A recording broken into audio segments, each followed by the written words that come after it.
اور آپ دوبارہ وحی کا انتظار کرنے لگے۔ ادھر آپ گوشہ نشینی کی بقیہ مدت پوری کرنے کے لیے ورقہ کے پاس سے پلٹ کر دوبارہ غار حرا میں تشریف لا چکے تھے۔ جب ماہ رمضان ختم ہو گیا اور آپ کی اعتکاف کی مدت پوری ہو گئی تو عادت کے مطابق پہلی شوال کی صبح حرا سے اتر کر مکہ معظمہ روانہ ہوئے۔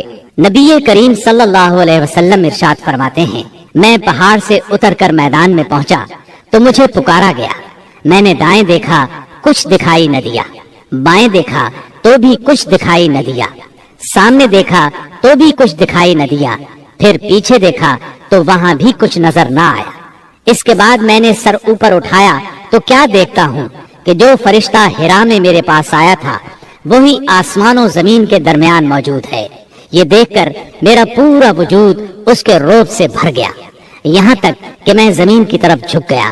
پھر میں خدیجہ کے پاس آیا اور کہا، مجھے چادر اڑا دو، مجھے چادر اڑا دو، مجھے کمبل اڑا دو، ٹھنڈے پانی کے چھینٹے مارو۔ انہوں نے کمبل اڑا دیا، ٹھنڈے پانی کے چھینٹے مارے، پھر یہ آیات نازل ہوئی۔ يا أيها المدثر قم فأنذر وربك فكبر وثيابك فطهر والرجز فاهجر۔ اے کمبل پوش، اٹھ اور لوگوں کو ان کی بدعملی کے نتائج سے ڈرا، اپنے رب کی بڑائی بیان کر اور اپنے کپڑے پاک رکھ اور گندگی سے الگ تھلگ رہ۔ بعثت نبوی کے ابتدائی 3 برسوں میں آپ چپکے تبلیغ کرتے رہے۔ اس دوران میں سیدنا ارقم رضی اللہ عنہ کا گھر اسلامی تحریک کا مرکز بنا۔ یہ گھر کوہ صفا کے دامن میں واقع تھا۔ نمازیں گھروں کے اندر اور پہاڑوں کی گھاٹیوں میں پڑھی جاتی رہیں۔ اس تبلیغ کے ذریعے سے چراغ جلتا رہا۔ آپ نے سب سے پہلے ان لوگوں کو تبلیغ فرمائی جن کے آپ کے ساتھ تعلقات تھے۔ آپ کو اپنے ان قریبی ساتھیوں کی طرف سے مایوسی کا سامنا نہیں کرنا پڑا۔ عورتوں میں آپ کی زوجہ سیدہ خدیجہ رضی اللہ عنہا، غلاموں میں زید بن حارثہ رضی اللہ عنہ، مردوں میں سیدنا ابو بکر صدیق رضی اللہ عنہ اور لڑکوں میں سیدنا علی رضی اللہ عنہ نے سب سے پہلے اسلام قبول کیا۔ خفیہ دعوت و تبلیغ کا یہ سلسلہ قریباً 3 سال تک جاری رہا۔ اس عرصے میں جن حضرات نے اسلام قبول کیا ان کے نام یہ ہیں: بلال بن رباح، عثمان بن عفان، زبیر بن عوام، عبد الرحمن بن عوف، طلحہ بن عبید اللہ، سعد بن ابی وقاص، عمرو بن انبسہ، خالد بن سعد بن عاص، عمار بن یاسر، خباب بن ارت، ابو عبیدہ بن جراح، سعید بن زید، جعفر بن ابی طالب، عبداللہ بن مسعود، ابو سلمہ، عثمان بن مظعون، صہیب رومی اور ارقم رضی اللہ عنہم۔ مجموعی طور پر قریباً 40 افراد نے اسلام قبول کیا۔ ان حضرات کو السابقون الاولون کہا گیا۔ اس خاموش تبلیغ کے نتیجے میں 40 افراد نے اسلام قبول کیا۔ اس طرح اسلام کی بنیاد مضبوط ہو گئی۔